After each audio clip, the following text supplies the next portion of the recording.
Well, it's spring. In Harrisburg, the daffodils came up in February this year, which is kind of scary and a completely different service topic. Whenever it comes, I often experience spring as a big sigh of relief. You know, some of the layers of heavy clothing come off and I can move a little more freely. Snow and ice give way to spiky green rockets shooting up out of the soil, which then begins a countdown to riotous color, followed by hyacinth ecstasy drifting on the wind like free hallucinogens, but better and, of course, safer. Little peeps begin to fill the social, not those peeps. Peeps begin to fill the social media feeds of those lucky enough to have chickens. And for much of my life, that was me. I hatched my first chickens. Is that them now? I hatched my first chickens when I was 8, and pretty much every year after that until college.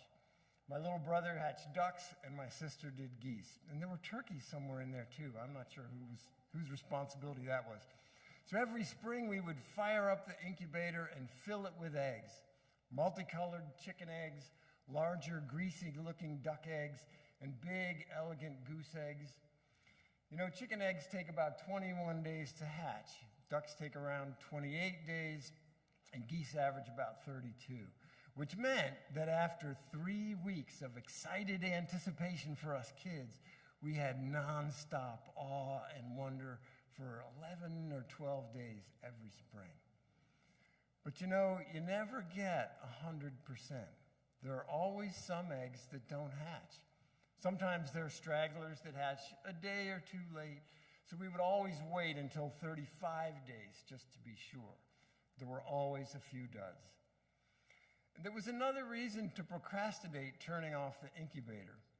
No one wants to mess with those duds because they're rotten eggs, and rotten eggs can explode. And if any of that gets on you, I guarantee the smell will cost you your most recent meal. So that disposal task usually fell to my mom, who would carefully carry the whole incubator out into the meadow, and then she would gingerly throw each egg as far as she could without exerting too much stress on the shell. So one year she picked up the last egg, a duck egg, out of the incubator, and as her wind-up brought it near her right ear, it peeped. It didn't explode, it peeped. She couldn't even believe it. It peeped again. So she put it back in the incubator, took it back into the house, and plugged it back in. And a day later, mind you, this is almost 10 days after the normal duck incubation time, an odd little duckling hatched out like a boss. It was too much younger than its siblings to be raised with them, so it became kind of a pet. It was a special little duck, and I'll explain more about why it was so special in a couple minutes. Now, if you've seen birds hatch or even watched a person being born, you've probably felt this sense of deep magic and mystery as they emerge. New life emerging, literally emerging. Well, all of this is pretty well described by molecular biogenetics. So in that sense, it's not quote unquote magical or mysterious at all. And therein lies the quandary and, I would say, the opportunity of being alive at this time in the history of science and science knowledge. We today rest on centuries of astounding success at describing the mechanical details of cause and effect, down to the constituent parts of atoms so small that a single grain of table salt contains about as many atoms as there are blades of grass on the earth. Almost incomprehensible knowledge. But that's science, right? We take things apart to see how they work, and then we take those parts apart and so on, reducing every object and phenomenon to its parts. And it has been phenomenally successful. But some things, some really important aspects of reality get lost when you reduce a whole system to its individual parts. For example, is surface tension a real thing? Of course, it's real. The water strider can feel it, right? But is it a thing? Is it an object? It's not. It's not a thing, though it acts like one. And it's not made of things either. Surface tension is a phenomenon that happens when lots of water molecules interact with one another at the boundary between water and air. It's made of relationships between the water molecules, not the molecules themselves. If you add a drop of soap, that surface tension just disappears. The molecules are all still there, but the soap is like some kind of home wrecker. It interrupts the relationships between the water molecules. Science has been so successful at revealing reality's mechanisms that most of us still walk around with a mechanistic worldview of the universe as a kind of clock ticking away. And when the season hand ticks around to spring, click, whir, and out come the cuckoo peeps, right?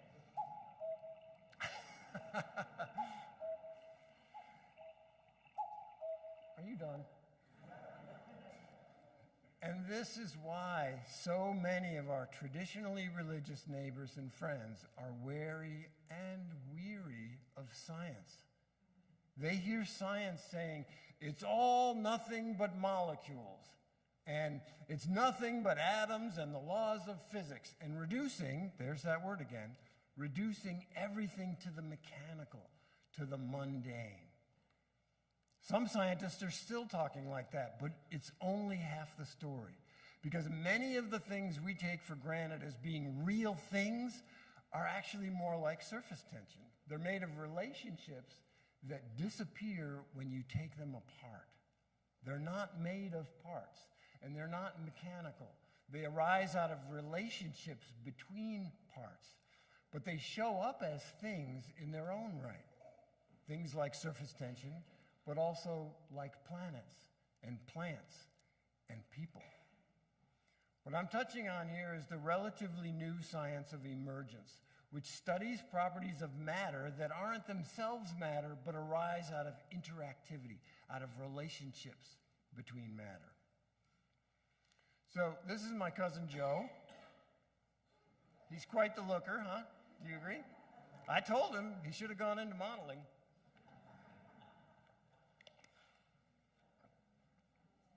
Before emergence, we could say, truthfully, that Joe is nothing but a bunch of atoms, right? It's still true. The only things there are atoms. But to say nothing but a bunch of atoms is to neglect a whole galaxy of things that are true about Joe besides the atoms. For example, awareness, flight, self-regulation, sexuality, and so many more. Not the least of which is his roosterness. Those same atoms could be reassembled to make a dog or a compost pile or a smoothie. I didn't like to think about that one, but the image was handy. So is the rooster the atoms, or is the rooster something that emerges from a particular arrangement of atoms?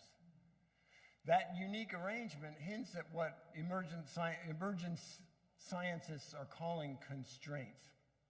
You only get surface tension under the right condition. Has to be liquid water, has to be at the surface and the boundary with air, and no soap present. You only get roosters when the atoms are constrained by the patterns that are built into Joe's unique genetics, his magic recipe. Under the right conditions, under those constraints, from nothing but a bunch of atoms comes something else, something new and different from the parts, a fine-looking rooster. Biologist Ursula Goodenough uses something she calls the Mozart metaphor in her book, The Sacred Depths of Nature. She reminds us that a Mozart sonata can be understood as nothing but hammers hitting strings, right? But remember, the strings and the hammers aren't the music. They just create the music. The music is something else that arises from nothing but hammers hitting strings. Also, the music is no less beautiful and soul-enriching just because we know about the mechanics of how a piano works. I understand the basic biochemistry of development and gestation. I've taught it. And when I think about emergence, there remain two aspects of it that still seem truly magical to me, if not miraculous. Okay, it's actually three, but the third magic is the child of the first two. The first is this idea that a whole can be more than the sum of its parts. This is like 1 + 1 = rainbows. It defies that mechanistic worldview. Emergence often does seem to require large numbers of parts. For example, 1 amoeba plus 1 amoeba equals nothing but 2 amoebas. Amoebae? Amoebae? I'm not sure how you pronounce it. But if you keep adding amoebas, at some point you get a bunch of amoebas and a whole slew of some things else. You get group coordination, specialization into fruiting bodies, the ability to solve complex mazes just with amoebas. And if you give them a few 100 million years, they might evolve organs and brains and the something elses of pianos and poetry and popes. Which brings me to the second magic, the one about recipes in the story I shared with the young people. Reductionism looks at things and asks, what parts is this made of and where did they come from? Carl Sagan famously referred to this process by saying, if you wish to make an apple pie from scratch, you must first invent the universe. I love that. That process works backwards, right? You trace apples back to apple trees, then to apple tree ancestors, then to the first living cells, then to the origins of planets and matter and so on. And Dr. Sagan was almost giddy as he said this quote because his generation of scientists was the first one to be able to tell the story forwards. A story that we now call big history. Everybody's story, the great story, the epic of evolution, Big Bang cosmology. There are a lot of names for it, but it's the story of the emergence of everything, and we get to tell it forwards.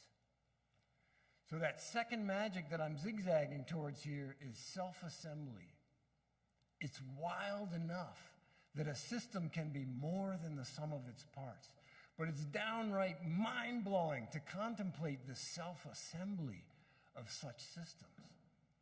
And as the dream woman in the story hinted, it's not just living things that self-assemble.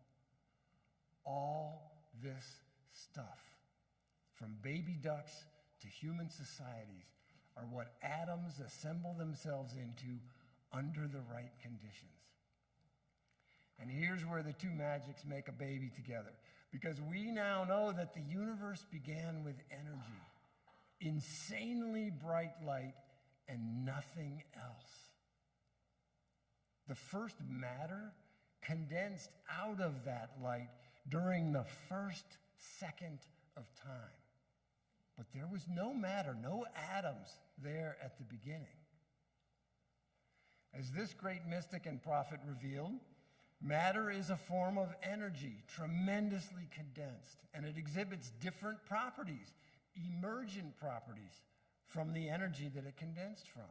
Properties like mass, inertia, and gravity.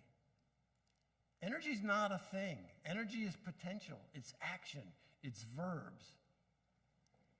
And I lied to you a few seconds ago, a lie of omission. Light wasn't quite all there was at the beginning of time. There was also an invisible set of constraints, what we call the laws of physics. So in that first less than a second and constrained by patterns built into reality itself, from nothing but energy emerged the something else of matter. There is nothing mundane about that. I'll offer more about the great story in the workshop that follows today's service. I hope you can stay. I know there are some other things going on, but it should be a good time. But to make a 14 billion year long story short, yeah, everything in the universe today is an emergent expression of energy, interacting with itself in increasingly complex and interesting ways. So the light energy that came out of nothing at the beginning of time is the ultimate magic recipe, an everything seed from which it self-assembled an entire universe, constrained by physical laws, and in time spawned uncountable other self-assembling miracles like stars and galaxies and planets and living things that literally eat sunlight and turn it into daffodils and ducklings and dignitaries. So for me, the profound meaning of spring is that the miracle of emergence is popping up all around me, literally shooting up out of warm soil, newborn oak leaves waving at me like little children, right? Wild turkey chicks wandering our neighborhood with their mothers. Millions of magic recipes all unfolding like little universes everywhere I look.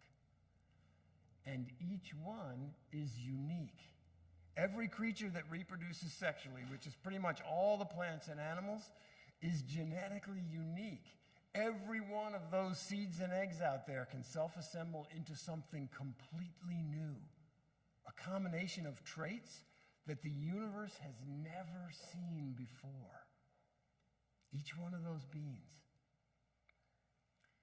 Speaking of unique individuals, there's a reason that odd duckling of ours took so long to hatch. We had two kinds of ducks running free on our farm. I'm hearing chuckling. Some of these people already know what's coming. Rouens and Muscovies. Those aren't two different breeds. Those are two different species. She was an interspecies duckling, a rare and sterile mule duck. When she started laying eggs, they didn't have any yolks in them. They were just duck eggs filled with egg white. Amazing. In his song, Holy Now, Peter Mayer, who also wrote Blue Boat Home, which we're about to sing, right? In a few minutes here. He sings, "Wine from water is not so small, but an even better magic trick is that anything's here at all. Everything is holy now." Spring brings such an embarrassment of holy riches that we trip over them on our way to the mall, right? There's no spring in the tropics, you know. Spring is a gift, but only certain latitudes like this one get to open it. Don't leave it unopened just because you have shopping to do or meetings to attend. Right now, right out there, new expressions of cosmic creativity that have never existed before are showing up for their brief time in the sun on a lonely blue dot in a terrible vastness of mostly empty space. Get out there and soak it in. Be reminded that this same magic lives and works inside you with every breath and bite and beverage. Divine light, if you will, from the beginning of time, expressing itself in and through you and me. Get your hands out in the dirt. Plant some magic recipes. Do it with children and tell them about the magic, about the uniqueness of each seed or egg. Heck, you can even eat some of these nasty things after Easter when they're on special and too cheap to pass up. For more fun, microwave them first. Looks like I already did. I got off by a slide somehow. Please, just don't let spring come and go without letting it nourish you deep inside. Take spring to heart. You never know what something else might emerge from nothing but a relationship with nature. May it be so.